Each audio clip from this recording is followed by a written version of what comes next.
A U.S. citizen child has been deported to Mexico that is recovering from cancer. Listen to what I just said. A U.S. citizen has been deported to Mexico and she has cancer. How does this happen? This happened about a month ago. This family was on their way to the doctor in an emergency with their kid who has been recovering from brain cancer from the past year. They lived in the Rio Grande and they were on their way to Houston, where the girls specialists are based on. And on the way, there's an immigration checkpoint that the family has crossed every time that they have to go to Houston to give care to her kid.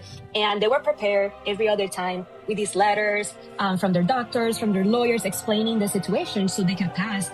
But this time, Jose, it was different. The letters were not enough. When the CBP officials that were at the checkpoint there, when they asked the parents to show documentation of their status, they didn't have any. And that caused them to arrest them in that moment. But they weren't alone. They were with 5 other of their children in that vehicle, and all of them were detained. And at least 4 of those kids are U.S. citizens. And a lot of people don't know this, Jose, but if you're an undocumented parent that gets picked up by immigration authorities and you have U.S. citizen kids, your options are really limited.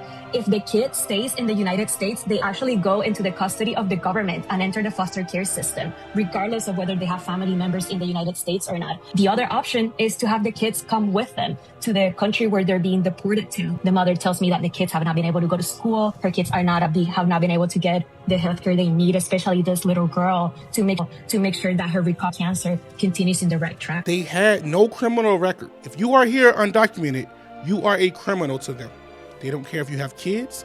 They don't care if you're doing the right thing. If you're paying taxes, if you're working, they don't care. Their racism supersedes all of that. So all you people who was in support of this and saying, we need to get the criminals out, just know, these are the people you are affecting. And I know you're gonna come in the comments and say, hey, that parent should have chose better. They should have came over here the correct way. And to that I say, fuck you. NART News Now, facts, details, opinionated.